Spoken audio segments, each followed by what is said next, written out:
In this discussion, we shall look at energy audit, okay, as well as the types of energy audit and how you do it. So, energy audit is the key to a systematic approach for decision making in the areas of energy management. As I discussed in my earlier discussion, for energy management, we require energy efficiency, and to improve the energy efficiency, we will have an energy audit.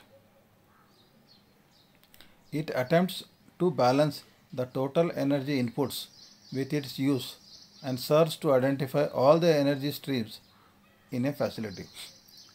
So, as I was discussing about your house, so your house you are using LPG, you are using electricity, you are using petrol and diesel. Okay, so these are the energy sources. How we are identified? This energy audit will help you identify the energy streams. I am talking about a house.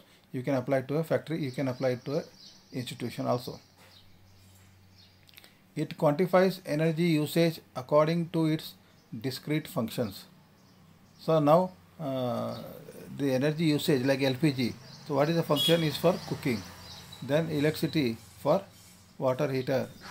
Okay, for refrigerator, for lighting purpose. Industrial energy audit is an effective tool in defining and pursuing comprehensive energy management. To pursue energy management, energy audit is an effective tool, not only in industry but also at home also, and also in your institutions. Because now the energy is a sword, one is it has got an impact on cost as well as it has got a serious impact on the environment also. So India, they have enacted a Energy Conservation Act in 2001, and it defines energy audit as the verification, monitoring and analysis of use of energy, including submission of technical report containing recommendations for improving energy efficiency with cost benefit analysis and action plan to reduce energy consumption. So you need to verify, you need to monitor and you need to analyze the use of energy. Like you take in the case of, you take only LPG for cooking. So you need to see how many cylinders you are buying per month. Okay, you need to monitor that on a year. Suppose you do it for a year, because you can't do for a day-to-day basis. Better you take it for 1 year. So last year 2019, how many cylinders? 2020, every month how many cylinders you are using? This you will monitor, and you will analyze the use. So analyze the use means when it is being LPG is being used for cooking, you will analyze how much time it is simply wasted. There is no whistle on the stove, but still the gas is on. Okay, people keep the gas on and for cooking, and they keep moving. And then sometimes they put on pressure cooker, but that that it keeps on giving whistle, but it is not attended. Once the steam formation takes place, you have to bring the flame to the low flame, not high flame, to conserve LPG. So these are all like you have to analyze, okay, verify and monitor. And also you should make a technical report.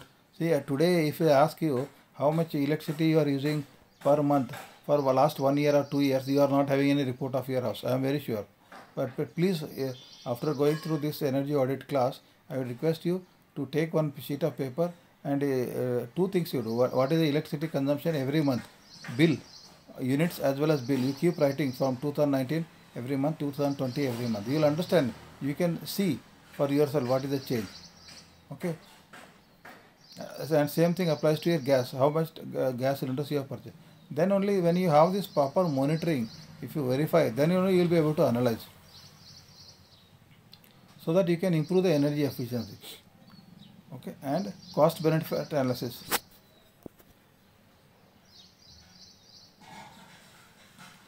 Why there is a need for energy audit? Again, there are only two main important things. One is to reduce the cost and be competitive, and second is environment. Okay, so these are the very important things. As you know, a lot of emphasis is given on environment now, and by coming out with some new technologies like energy efficiency, you can go for a retrofit of energy conservation equipment. Say, sometimes what happens, I will give one simple example. Retrofitment means whatever machine is there, you will put a new equipment there. That is known as retrofitment.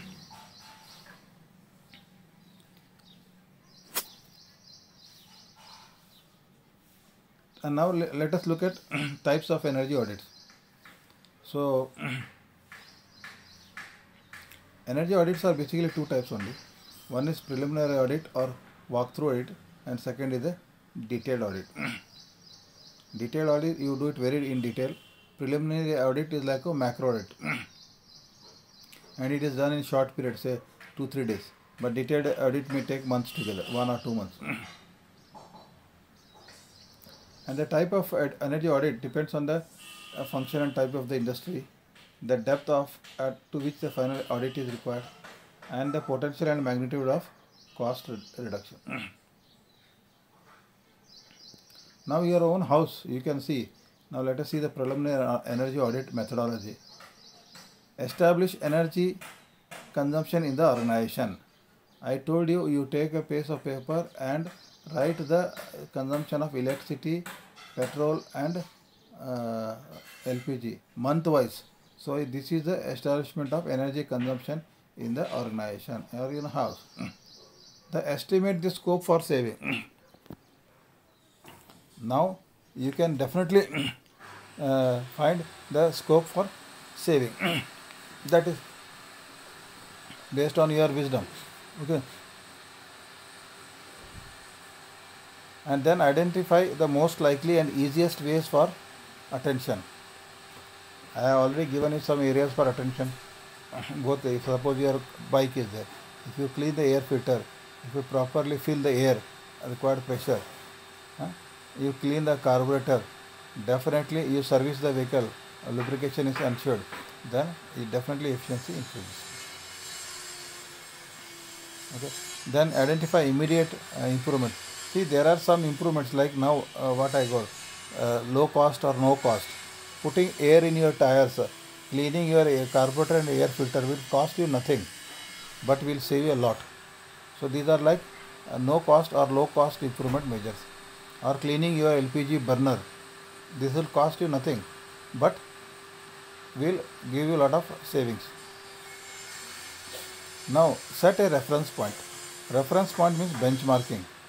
Benchmarking. See, for example, reference point means, suppose you are students, so you are having a pocket money of 1000 rupees per month. Let us consider like that.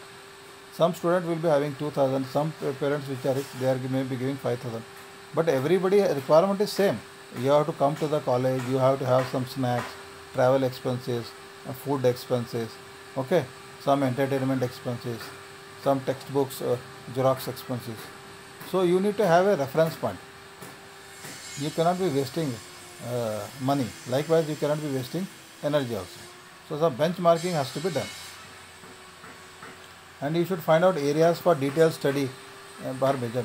See, you can make a pie chart. Suppose your family is spending say 10,000 rupees every month on energy cost. That energy cost includes your LPG for fuel, electricity for house, as well as petrol and diesel for cars. So now you can study where this 10,000 rupees, where I am spending more. So if you are spending more on certain thing, say suppose petrol for your car, you are spending around 4,000, 5,000 rupees. So you will focus, because you are spending 5,000 big amount or 50% of your total cost per month. So you will focus on that area.